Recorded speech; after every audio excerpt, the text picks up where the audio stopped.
Andrews football live stream. I hope you join, but like I say, don't just watch. Join the show. Comments are welcome. It's actually funny. Last show, I had a whole outline and a whole bunch of things I wanted to go over and talk about, and then I ended up just not talking about any of them. I just went back and forth with comments, and so keep in mind, I could sit here and I could do a whole show. I could sit here and go on for hours and hours about my favorite thing in the world, and that's football. What I'm going to do today is talk trade talk, and I'm kind of going to recap Week 7. However, if you have a topic, you have something that you want to hit on, you want to talk about, put it in the comments. We'll just make this interactive. I mean, that's the whole point of me doing live streams. Actually, right before I joined, I was on a Luke G live stream, and they have a great show. They have a kind of a round table thing. Hopefully I can get Luke G on my show. Speaking of which, I'm thinking about starting. I'm thinking about changing the time from 8 to 7. I think Friday's show is going to be at 7. I'll start going at 7 from now on. The reason why I was doing at 8 is I got a lot of things going on during the day. I wanted to make sure I could hear enough football talk. That way, if something happened, matter of fact, there's multiple trades I'm going to get to that I wanted to go ahead and get all my information. But it's funny because I have an outline, but I wasn't able to complete all the notes I wanted to do to break down all the games that went on. So I'm just going to start here. Like I said, if you have something you want to talk about, I can talk football for hours. I don't need an audience to talk football. I literally can talk football for hours. I can spend 10 minutes on every single team in the NFL. That's 320 minutes. It's about 5.5 hours. Trust me, I can talk 5.5 hours on football. I'll just sit here and talk to myself. But if you have a question, you have a comment, go ahead and leave that comment in there for me. What do you want to talk about? Last show, I had a lot of Lions fans. I had a Seahawks fan. I had a Falcons fan. We went a lot of different directions. But let's just start with the trade talk. And first trade I'm going to talk about is Gareon Conley going to Houston for a third. I am not surprised by this at all, not from the Raiders side. The Raiders were trying to ship him out last year. They didn't want Carl Joseph there. Carl Joseph and Conley were both first-round picks that really didn't belong in the first round. I saw Conley going second, third round by most mock drafts. Same thing with Carl Joseph. Carl Joseph was the 14th pick overall in the draft. A real surprise at the time. And Conley, he was the 21st, but most mock drafts had him going second, third round. I think reaches for the most part. And the Raiders organization, specifically John Gruden, kind of made it known that he was willing to move these guys. I kept on saying this at the beginning of the year. This is not the same Raiders team. And I'm not just saying that figuratively. I mean it. They got a whole new team they shipped in this year. It's something like over half. And they're going to continue to do that. Gruden wants his team built his way. And anybody associated with the old regime could be gone. I say even Derek Carr, who I'm not sure Carr is a Gruden quarterback. I don't know if this is a guy who Gruden really wants. So that'll be interesting. They're not going to move on this year.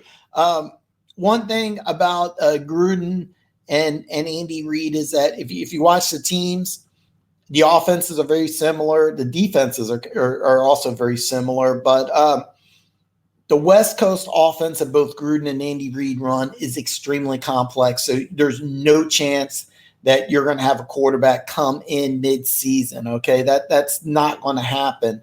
But with Conley going from the Raiders, I'm not surprised about that at all.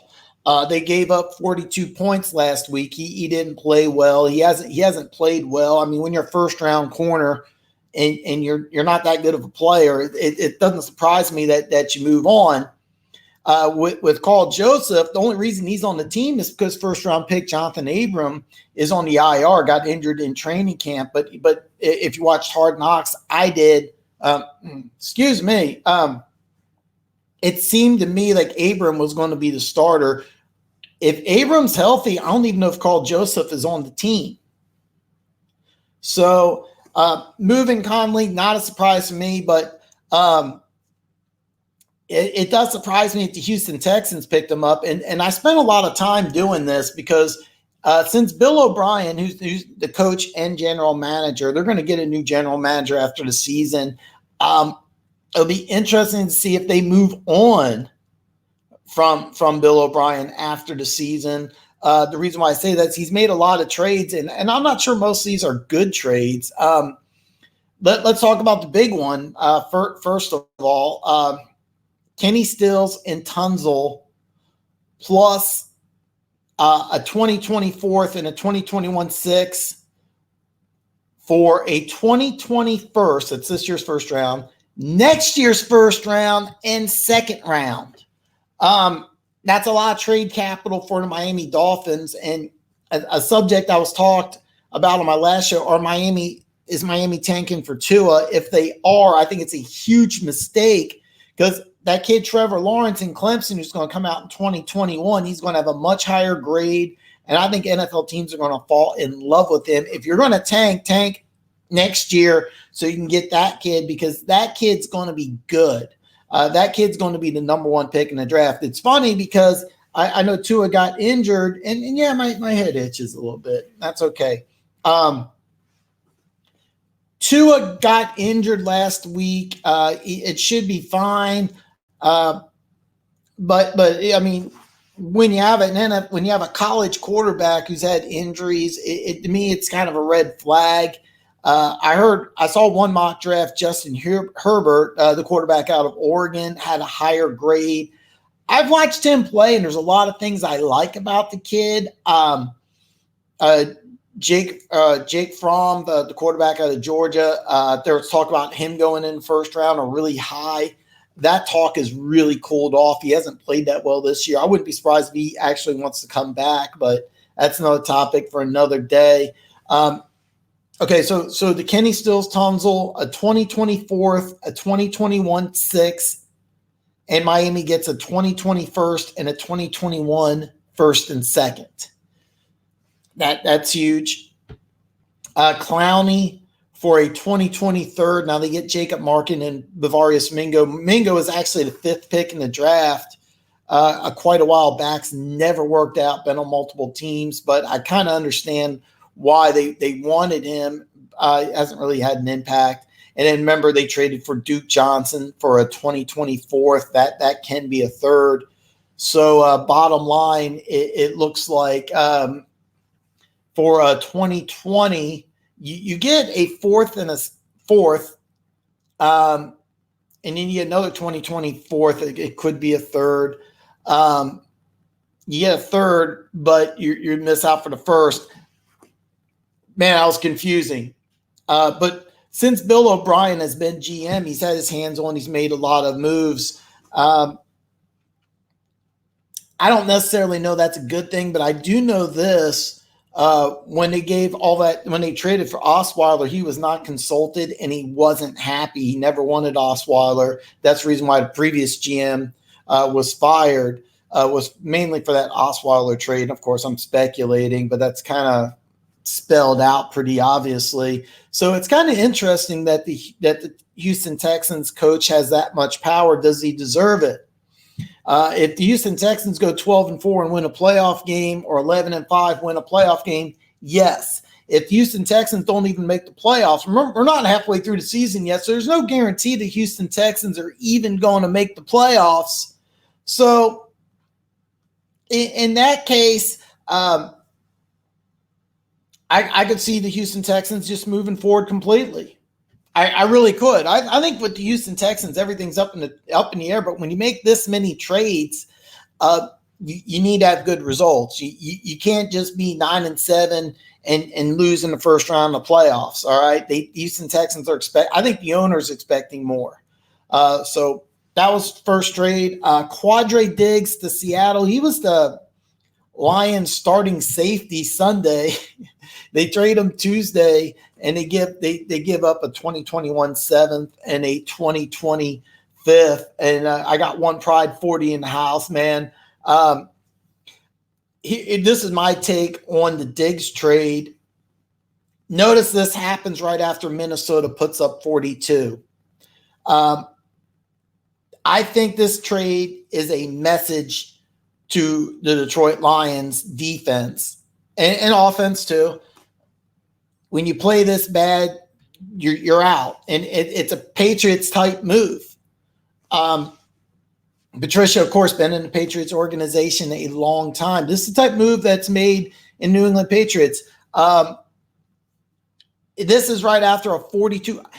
If you go to my Patreon, all my gambling's on Patreon. I love the Lions in 3 points this week. I really did. The Vikings have not been a good team on the road. They've been really bad on the road. I thought Detroit was a much better team. I was shocked they gave up 42. So this move, I think, is a message move.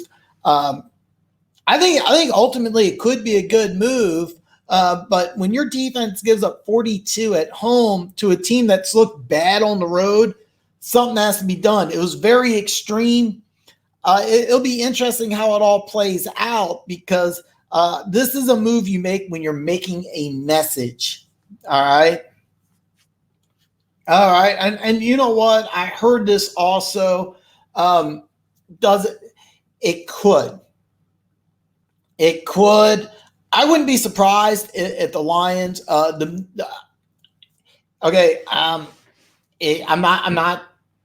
not saying it's going to happen, but a couple weeks ago, one of my favorite players was requesting a trade. There was trade talks, and that's Jamal Adams. And I'm not telling you guys you're getting Jamal Adams, but could this happen?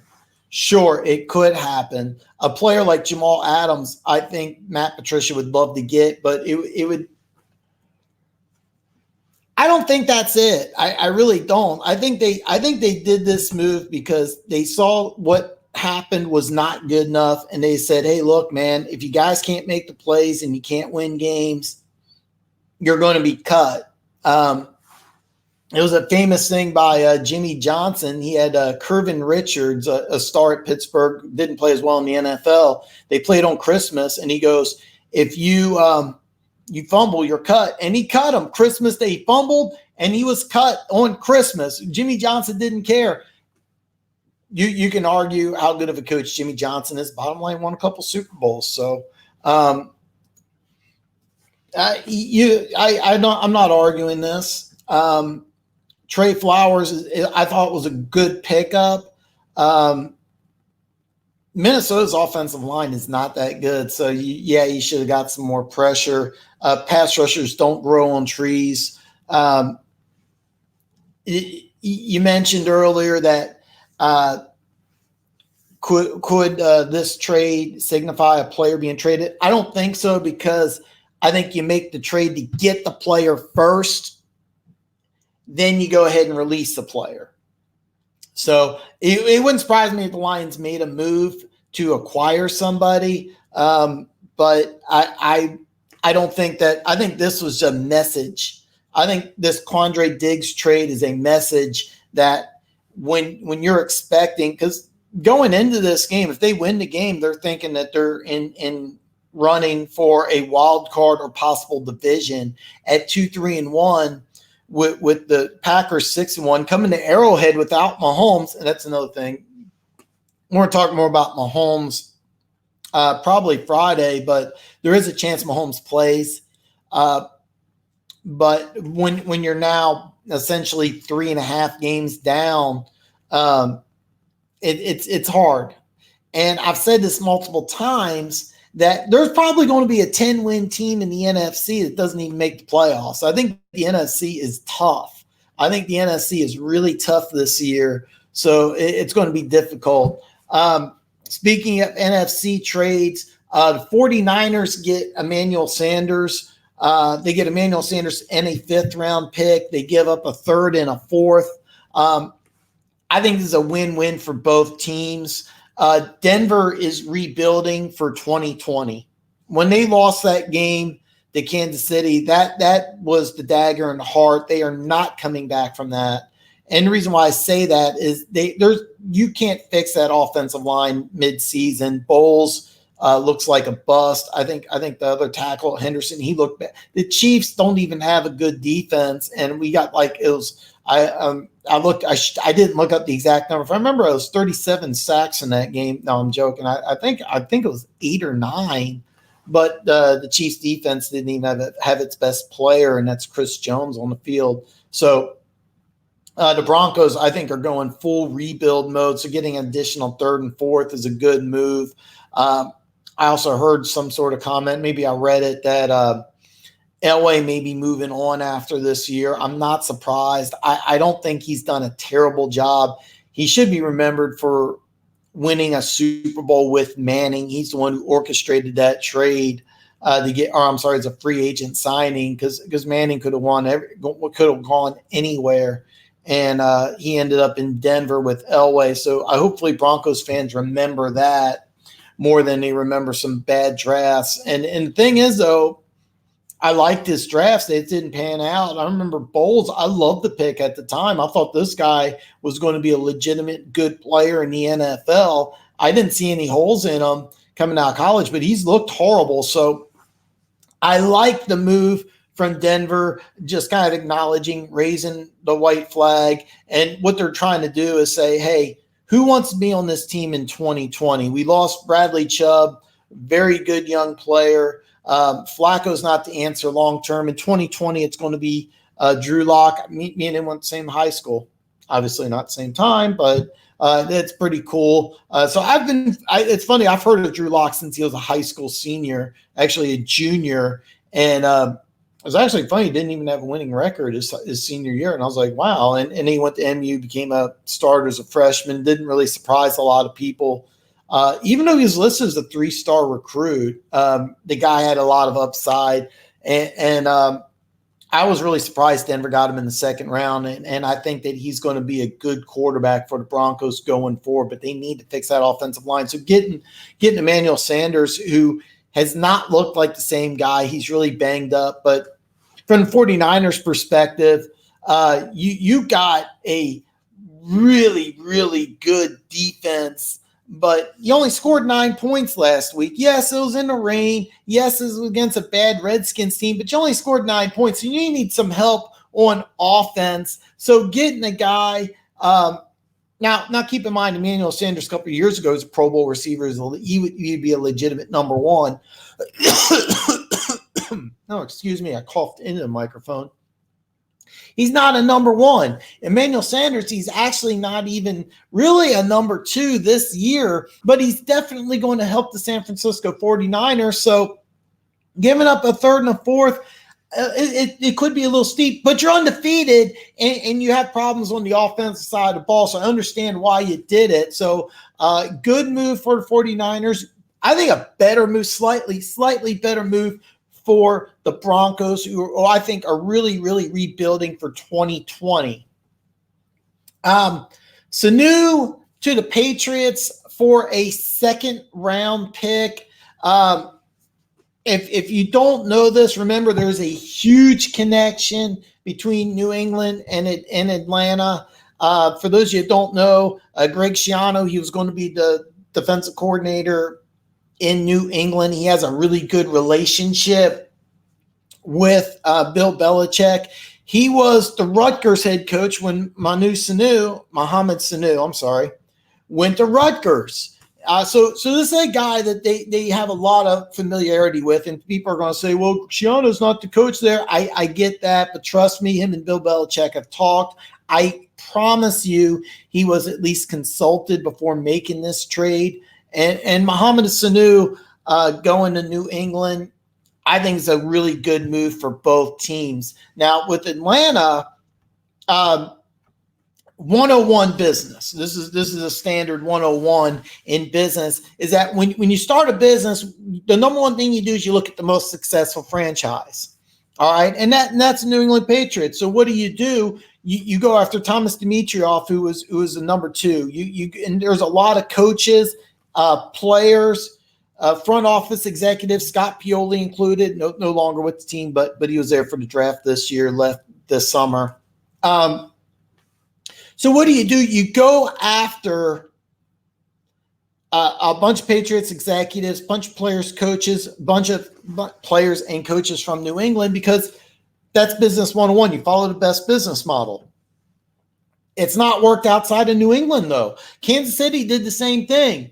When Carl Peterson was let go, he was president, GM, and CEO. He had like 9 job titles. Basically, he ran the whole team. Lamar Hunt gave him full control. When he was gone, the Chiefs brought in Scott Pioli from New England. At the time, he was the New England Patriots general manager. And Pioli came in, and what did he do? He brought in Matt Castle, who started the 2008 season when Brady went down, led them to an 11-5 record. Didn't make the playoffs, weird, but still led them to an 11-5 record. Mike Vrabel, the current head coach of the Tennessee Titans, brought over Vrabel in a trade. Tried to create a Patriots-type culture, really rubbed the fans and the media the wrong way here in Kansas City. Long story short, it didn't work. Matt Patricia in Detroit, 6-10 last year, 2-3-1 this year. And I think it's going to work, but so far a losing record. All right. Flores in Miami. He's got several Patriots assistants. How's that working so far? Yeah, they're still winless. Remember Eric Mangini. He went to the Jets. He wasn't there long. Josh McDaniels, he took over in Denver. That didn't work. He's back in New England. Bottom line, people have tried to emulate the Patriots way. It hasn't worked. And I think that they're going to do the same. They're going to do the same thing the Kansas City Chiefs did, is that they're going to look for a different way. I'm not sure Dimitroff keeps his job as GM. I know Dan Quinn's going to be gone, but I'm not sure if Dimitroff's going to get to stick around or not. That's going to be an interesting story, because they may just if Dimitroff's gone, they may just take a bomb and just blow the whole team up. Matt Ryan, I haven't had a chance to look. I think the injury's minor. I think he's going to play. You may want to trade Julio Jones as well. Just take it, boom, and draft a quarterback early, or wait till 2021, get in the Trevor Lawrence sweepstakes. I don't know. The Falcons are going to be a very interesting story. But getting a second-round pick, I like this move because Calvin Ridley is your now number 2 receiver, and this guy's a stud. Reminds me a lot of Amari Cooper. I think this guy could be a number 1 on several teams, but of course, when you have Julio Jones, this guy's going to be number 2, and Julio Jones isn't going to play forever. So I really, really, really love this move. I love this move for the Falcons, who are, they're obviously not making the playoffs this year. Well, you know what? We got 3 good receivers. We're not going to trade Julio Jones, but who's the older one? Well, Sanu's over 30. Getting the second round's a high value for the Falcons. And for the New England Patriots, who have just this amazing defense, easily the best defense I've seen all year, the offense has struggled a little bit. The offense has struggled a little bit for the Patriots, believe it or not. And even though they're undefeated, how can they get better? Can they win another Super Bowl? Sure. Absolutely they can. There's no reason why they can't. I think this is a good move. It's a lot, but let's face it. What pick is that? You're really looking at a pick that's going to be in the 60s. So, I mean, it's not like you're getting the 38th pick in the draft. No, you're getting a pick that's almost a high third. So it's not the end of the world for the Patriots, of course. I'll say this one thing about the Patriots. They haven't always drafted well. So getting a guy like this, who I guarantee you they know more about than the majority of people. Remember, Greg Schiano was the coach at Rutgers when Sanu played there. He knows a lot about the guy. He can do a lot of different things. He's a big body. You can block. I love Sanu as a player. A second-round pick, way too rich. But keep in mind, when you're the Patriots, that second-round pick is going to be in the 60s. So it's not a terrible move. So that's kind of me recapping all the trades here. I'm going to recap kind of what went on week 7. And like I said, if you have some questions, some comments, go ahead and jump in. Don't forget to give me some thumbs up. I don't have Facebook up, so I have no idea. I may have like 900 thumbs down. I have no idea. I always wait and see afterwards. But let's break down what happened this week here. Let's start off with Monday Night Football. New England's the best team in football. 7 games, 48 points. That's less than a touchdown a game. It's ridiculous. I actually, because I DVR things and I skip around, I didn't hear the ghosts comment until today. Keep in mind, I've been watching football religiously since 81, and I've never heard of a player having mono. So I had mono myself, and it was not easy to get over. It took me a couple weeks.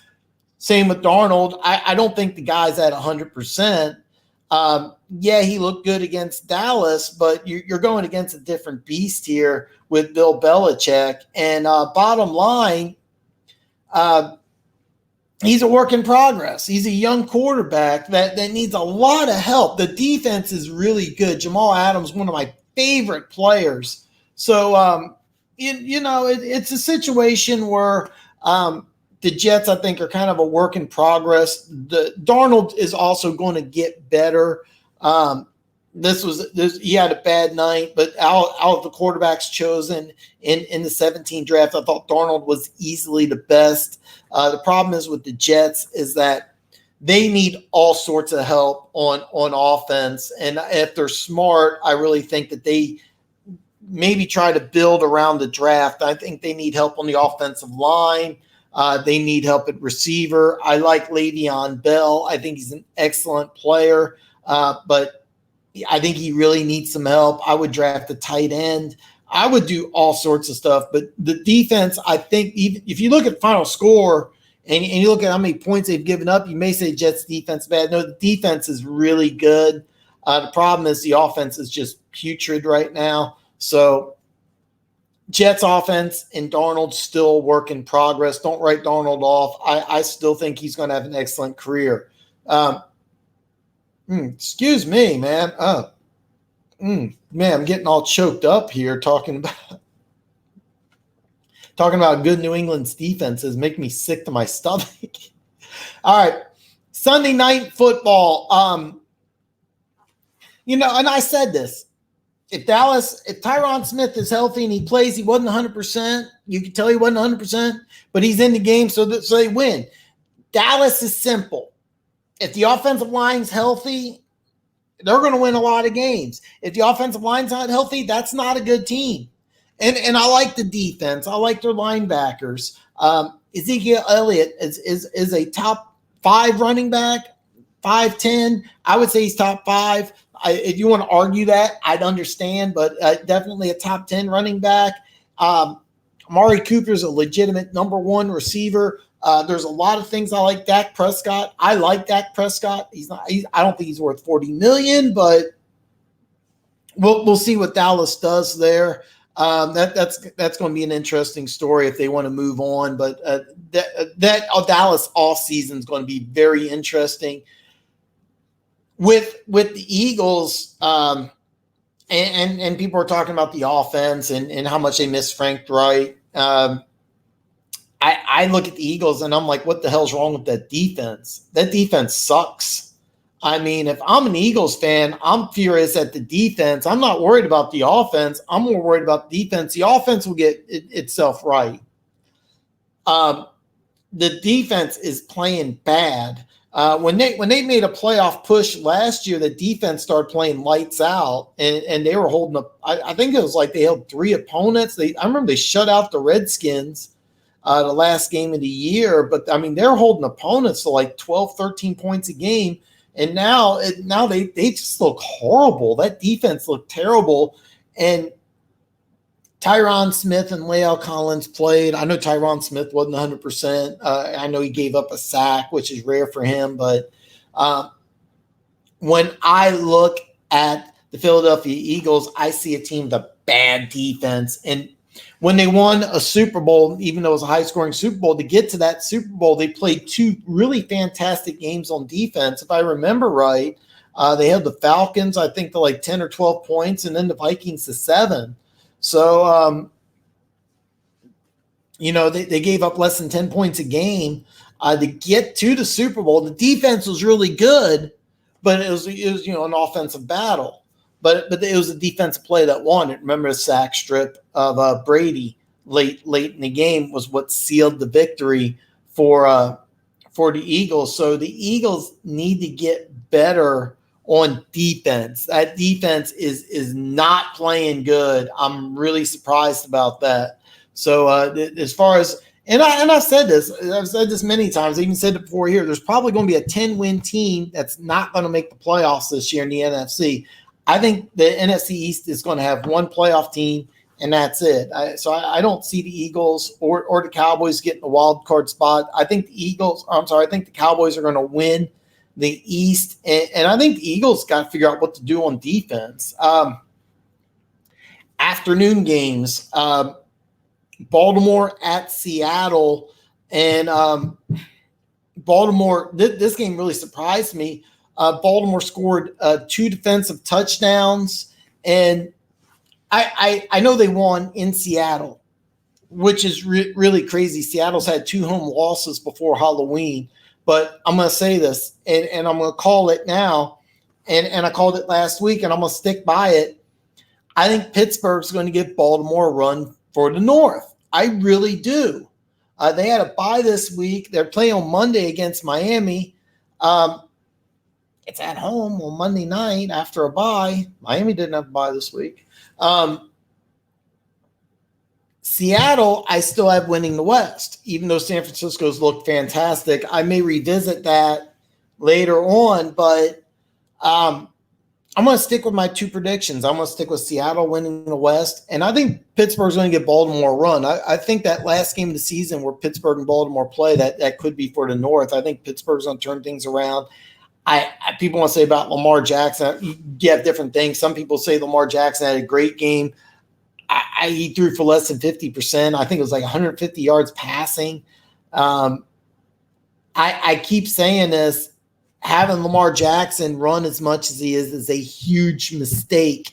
It's not smart. It's going to bite you in the ass.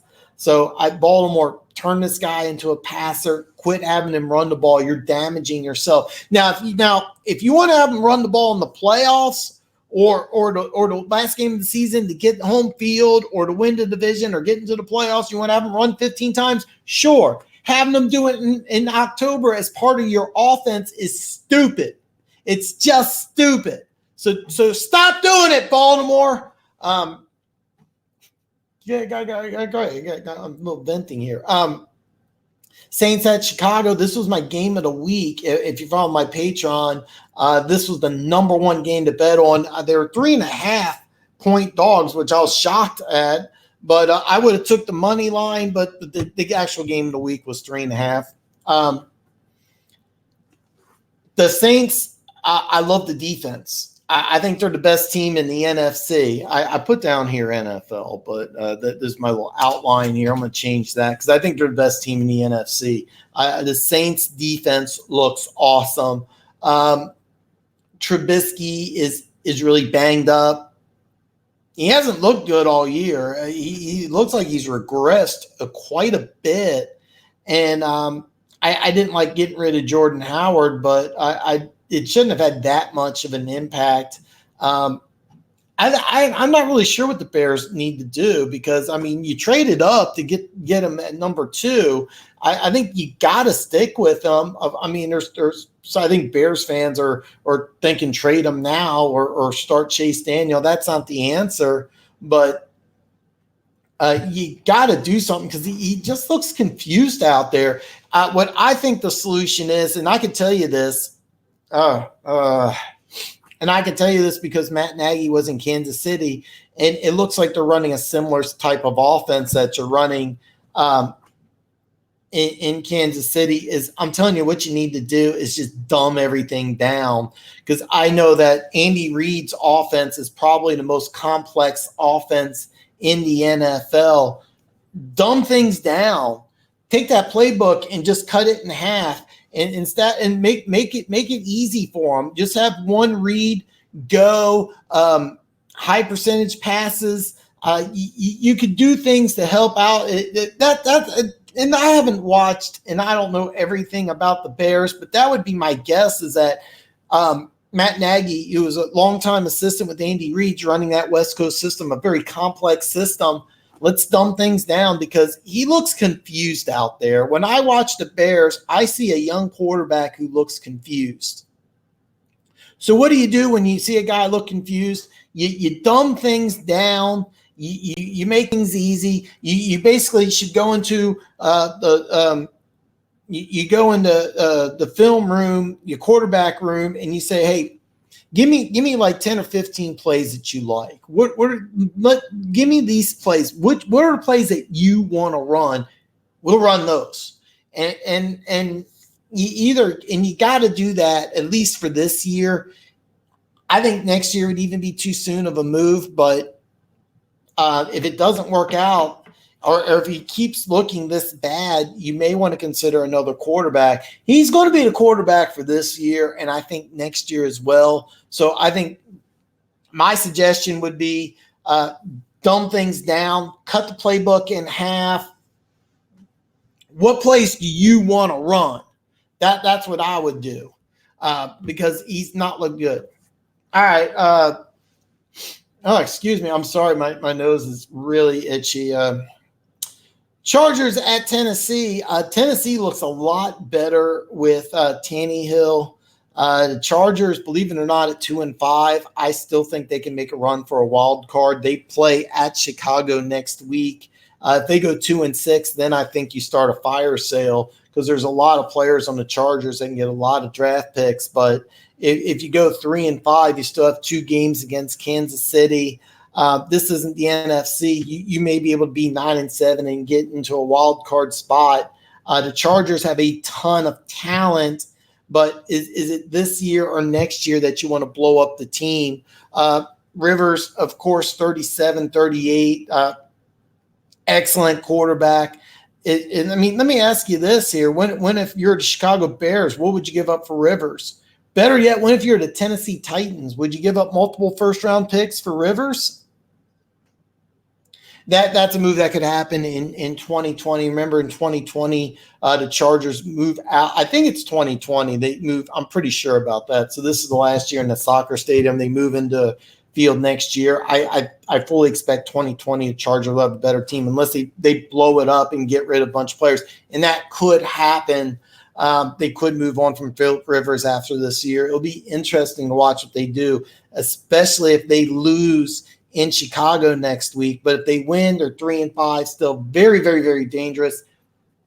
Chicago, they're another team. Hey, look, they win next week, everything's forgotten. So, move on from there. You know what? I'm going to go over. This is now the noon games that I'm going to talk about. San Francisco at Washington. This is one of my 5-game specials on my Patreon. I liked Washington to cover. It doesn't surprise. I like Washington's defense. I know it was sloppy, it was rainy, so you got to take that into consideration. I get that, but Washington's defense is not bad. It's really not. It's just that they have a lot of problems on the offensive side of the ball. Bill Callahan, I think, is an excellent coach. If he can get a few wins, I think the magic number before he starts getting considerations 4. He's already got 1. So if they can win 3 more games, he can keep his job. San Francisco undefeated. The defense just playing lights out. Phenomenal defense so far from the San Francisco 49ers. It'll be really interesting to see if they can keep it up. This is a team that's not going away. Good defense, solid running game. Those are things that win you games in this league. I'm sticking by the Seahawks winning the division, but 49ers are definitely 100% a playoff team. When you talk playoffs, this is an interesting story. Who would have thought?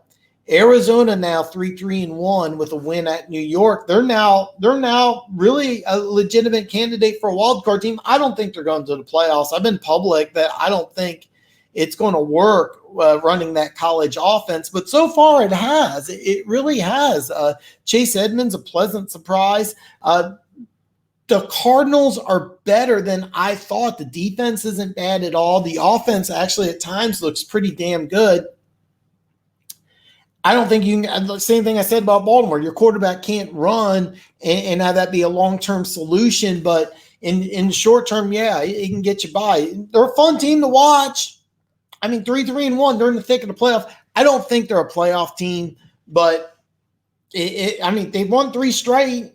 So, I mean, give them credit. Look, as of right now, I'm wrong about the Arizona Cardinals. Excuse me. With the New York Giants, since you went with Daniel Jones early, you're gonna have a lot of growing pains. You had to expect this. I know you thought, you aced the draft, even though there wasn't one Giants fan who liked Daniel Jones going at 6. This is a good quarterback, one of my draft day crushes. I actually thought the draft should have been flip-flop. I had a Redskins quarterback, and I'm drawing a complete. I am so sorry here, man. I had a complete brain freeze here. Haskins. I had Haskins as the guy that the Giants were going to take. And then I thought Daniel Jones would go to Washington. Teaches me, what do I know? But the Giants really are building for 2020.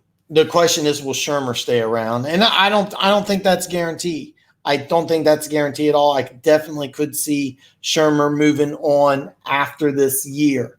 But that'll be interesting. Giants are a team that's going to be very interesting watching the offseason. Not a threat this year, but Daniel Jones, I think will have a good career if the Giants can build a team around him, make sure the offensive line's solid. And but they have a lot of skill position talent. Defense, I don't think is very good. It'll be interesting. There's a lot of things that'll be very interesting to see what the Giants do this off season. Houston at Indianapolis. Wow. That team's looking really good all the way around. Jacoby Brissett looks awesome. I warned people. I thought he was a pretty good quarterback.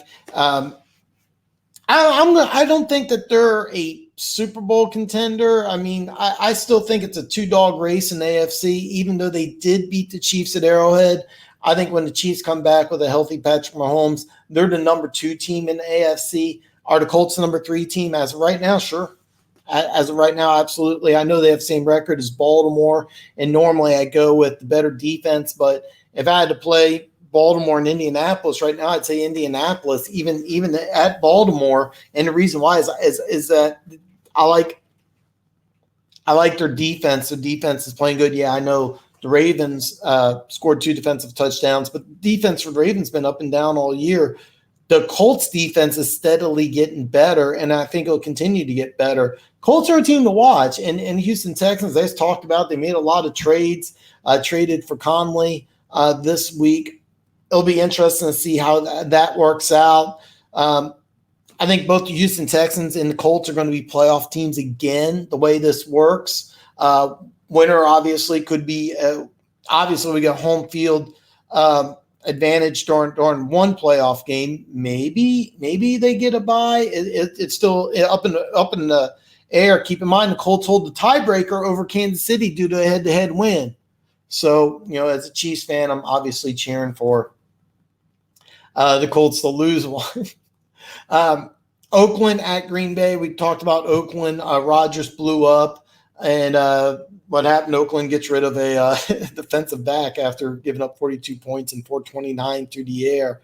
The Raiders. Okay, if you just look at the box score and you see 42-24, and you look, they scored a touchdown late. The Raiders did, so you probably think it's a blowout. This game was actually a lot closer. The Raiders made 2 red zone turnovers that, if both of them are touchdowns, it's a huge swing. They were able to run the ball early. Josh Jacobs had 124, but Carr running for the end zone did that. He reached out towards the pylon and fumbled the ball through the end zone. I think Green Bay actually scored a touchdown. It's a 14-point swing. He had another red zone turnover. I've said this many times. The Raiders are just kind of rebuilding under Gruden's image. This is a team that's going to get better, better, and better. This is a team next year, maybe 2 years from now, they win that game. This is still a team that's going to finish around 500, but this is a team that's on the rise. Green Bay, I wasn't sure what to expect.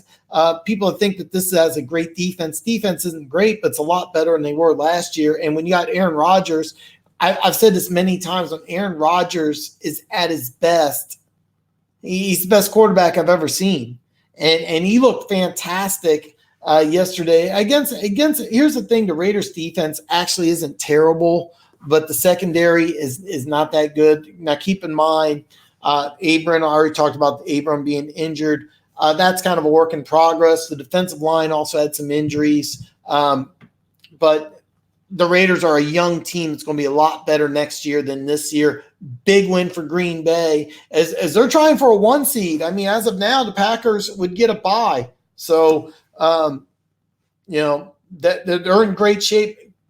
Big game going to Arrowhead. As a Chiefs fan, I hope Mahomes is going to play, but we'll see. We'll talk more about that Friday. Talked about this a little bit earlier. Minnesota at Detroit.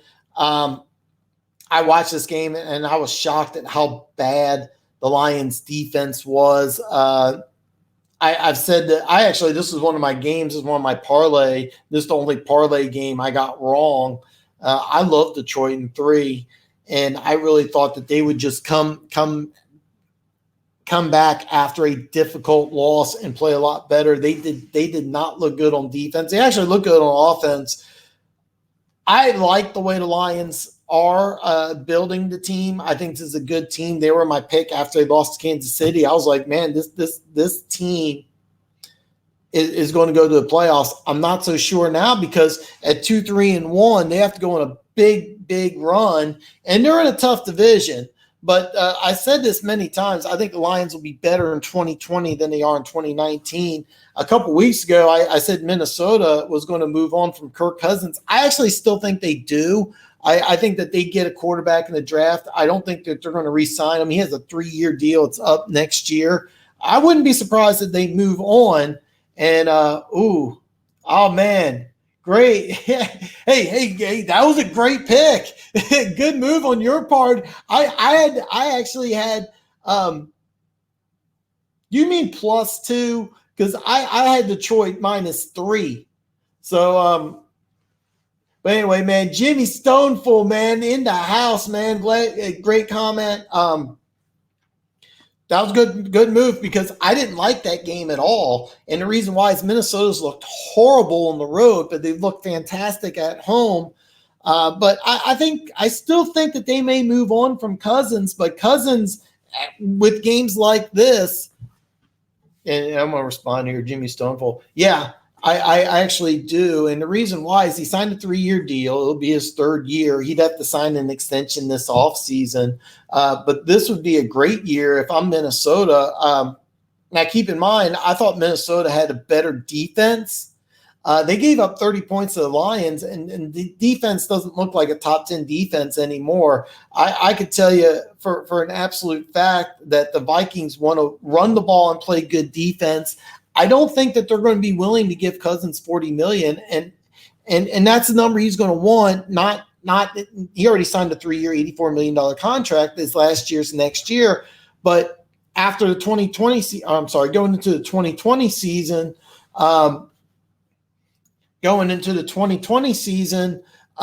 if you want to extend Cousins, you're going to have to give him about $40 million a year, and I don't think they want to do that. Cousins has streaks like this where he plays really well, but he also has streaks where he doesn't play so well. He's never really been a consistent winner. Now, yeah, they won a couple games in a row. Don't get me wrong, if Minnesota goes 14-2, 13-3, but I don't see it. Dalvin Cook, when he's healthy, this is a good football team. He's had problems staying healthy. If he gets injured, I could see this team kind of falling apart because this isn't a team with the top 10 defense, and there's a lot of talent in that defense. So I'm kind of curious to see what happens. Keep in mind, too, Thielen got injured early in the game, and Cousins still lit it up. He still has good games And here's the thing: if you're a team and you need a quarterback, there's going to be somebody who wants to give Cousins a lot of money. I'm not sure it's going to be Minnesota.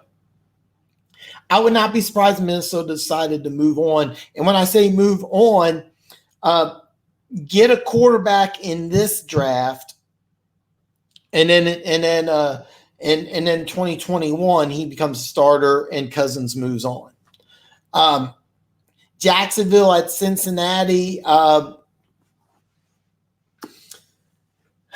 Cincinnati again looking bad. I believe in Minshew magic. I know he didn't have a great game, but if I'm Jacksonville, I build my team around Minshew because this is a 6th round pick that you're paying almost nothing for. You can get some free agents to help tighten up the defense and some of the holes that they have on offense. Jacksonville 3-4, they're still in a playoff contention. Cincinnati, I think, is really building towards 2020. They're going to look better as the year goes on. Andy Dalton, I really think that they're going to move on from him. It'll be interesting to see where Andy Dalton goes. This is a guy who I think is not a bad quarterback, but I think that I think he would do better in a change of place. And I think Cincinnati kind of wants to move on. People are talking about Miami with the first pick in the draft, like that's a lock. There's nothing saying Cincinnati may not have the first pick in the draft. There's nothing saying Cincinnati may not have the first pick in the draft. That said, I think both Cincinnati and Miami will win a game this year. I really think that they're both going to win a game. There's not going to be a winless team, okay? I've said that over and over again. I'll continue to say it over and over again. But you don't know who's going to have the number one pick. Everybody thinks it's Miami. It could be Cincinnati. It could be Cincinnati. And Jimmy Stoneful, he has posted Dalton really blew the end of that. Yeah, he did. He really did. And Dalton, I think Dalton would do better. Keep in mind, the best player on that team is AJ Green, and he hasn't played at all. I don't think he played in this game. AJ Green was the first pick in the draft, and then Dalton was second pick in that draft. So they came into the league together, and it wouldn't surprise me if after the season both players are gone. I think Cincinnati's just going to kind of blow things up at the end of the season. Keep in mind, the first pick in the draft, Jonah Williams, they picked him 11th overall. He was going to be a starting left tackle, got injured in camp. And one thing I keep saying over and over again, pay attention to the left tackle. Pay attention to the left tackle. Well, if your starting left tackle's out, the Bengals are a team I could really see in 2020 being a pretty damn good team. It'll be interesting to see what they do in the offseason. But remember, they're going to get their left tackle back. I think Joe Mixon's a good player. Ross started to look like he was a good player, really looked better in that offense. Cincinnati will look better as the year goes along, but this right now is just not a good team. Jacksonville, I don't think it's a playoff team, but I like Minshew magic. If I'm Jacksonville, I build my team around this kid. When you have a quarterback on the cheap, you can fix some holes on that team. Jacksonville's another team. I'll be interested to see what they do when Foles comes back and in this offseason, how they handle that whole quarterback situation. Miami at Buffalo. I kind of want to dog Bills fans. I follow a lot of Bills people on social media, and I really like Bills Mafia and Bills fans in general, but they're getting really cocky. Luckily, after this game, there wasn't a lot of cockiness, but I think the Bills are going to go to the playoffs, and it's actually fun. You know what I did just for fun? I rewatched that on my DVR, the Music City Miracle 99 game between Tennessee Titans and the Buffalo Bills, and I completely forgot how good the Buffalo Bills team was in 99. There's a good chance if the Bills win that game that they go to the Super Bowl. There really is a good chance. That Bills team was that Bills team was a really, really good team. And if you remember anything about that, they benched Doug Flutie and they went with Rob Johnson. And Flutie said publicly many times that if he quarterbacked that team, they would have won that game, and I 100% believe it. But that it also reminded me how much football's changed from then to now. There's so many plays that would have been contested, so many flags. But it was fun to watch. So anyway, get back to the story. Miami at Buffalo. Buffalo has a groundwork together for a really good team. This is a team that I do think is going to the playoffs, but I think they're going to lose whoever they play against, and I think they're going to lose at home, and I think it's going to crush Bills fans. But this defense is really, really good. If you haven't seen Tremaine Edmonds yet, I mean, he looks like he looks like something straight out of a video game. It's funny because he looks like a defensive lineman who's faster than receivers. It's freaky. It's just freaky how good this guy is. And the Bills are building a really good defense. But Josh Allen's still a below average quarterback. I love Josh Allen. I got a man crush on him, but he's not a good quarterback at this point in time. He has more upside than any other quarterback in the National Football League, but he's not there yet.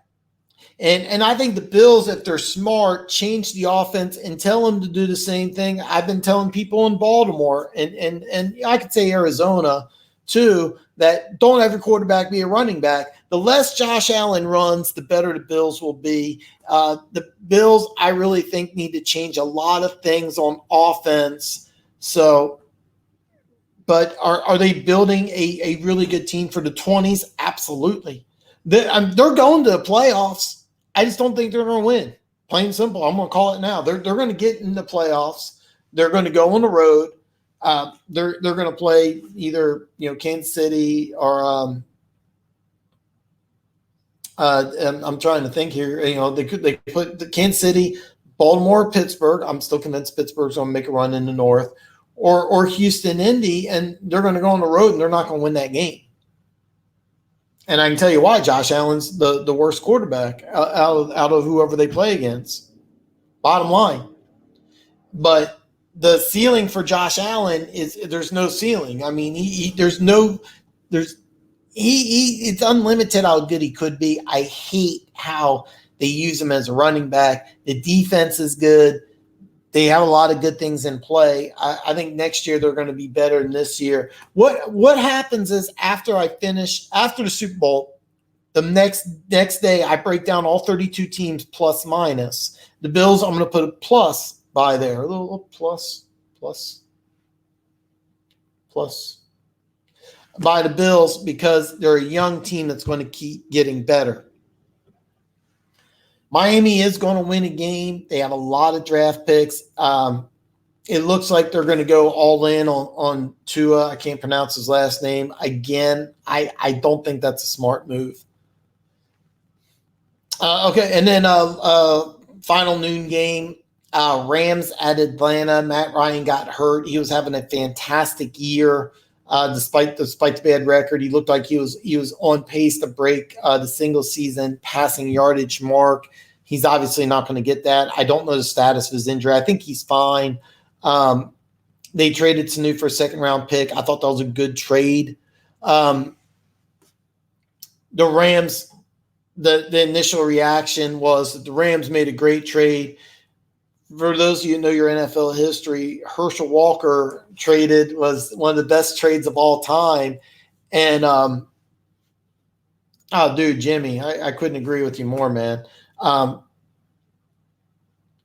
Herschel Walker's first game as a Viking, he had like 148 yards rushing, and people thought the Vikings won this trade. So be a little careful grading a trade after one game, because it ended up being one of the greatest trades of all time, and it wasn't for Minnesota. So I mean, keep in mind if Jaguars end up getting, three really good players, remember they get 2 firsts and a fourth. So if they end up getting some really good players for a guy who didn't want to be there, who's going to be very expensive, this could end up being a great move for the Jaguars, but he did have a good impact on the game. Jalen Ramsey didn't win this game. Jalen Ramsey could be doing the same thing I'm doing, and the Rams probably win that game by double digits. I would not surprise me. The Falcons have a very bad team. The Rams, even though they're 4-3, have a very, very good team. So, that's kind of what I'm looking for. And then I kind of touched the base on this already. Chiefs at Denver. Everybody knows what happened. I thought smart that Denver moved on from Emmanuel Sanders. He's been injured. He hasn't looked like the same player. Getting some extra draft picks for a team that's really rebuilding for 2020 is smart. Chiefs, obviously, Patrick Mahomes, there's talk about him possibly playing Sunday. I want him to play Sunday, and the reason why I want him to play Sunday is the way I understand Patrick Mahomes' injury is that it's going to take time to heal, but it's nothing that if you put him out there too soon, it's not like he'll re-aggravate it and he's out for a longer period of time. The way I understand it is that it's not that type of a situation. I would like to see him play because I think that if he plays and even if he's at 70%, we still have a chance to beat Green Bay. I think that we're a better team than Green Bay with Mahomes. We're not a better team than Green Bay without Mahomes, but we can still win that game. I'll go into that in a little more detail Friday. So listen, listen, thanks for the great comments. Jimmy Stoneful, I left that up there. That is a brilliant, brilliant statement. I know because I said the same thing. So listen, just in conclusion here, if you are a subscriber to Andrew's Football, you already know you're one of the greatest people on planet Earth. All your wildest dreams are going to come true. But if you're new to my channel and you haven't already, there's a subscribe button. It's right down there. See it. Bam! Hit that button. Become one of the greatest people on planet Earth. Next live stream is going to be Friday. I'm changing this. I'm going to start at 7. We're going to go an hour early. So I'm going to try it here. I'm switching some things around. All my gambling content's on my Patreon. Don't forget, you can also go to my email address, askandrewsfootball@yahoo.com. You have a great week. I'll see you Friday at 7.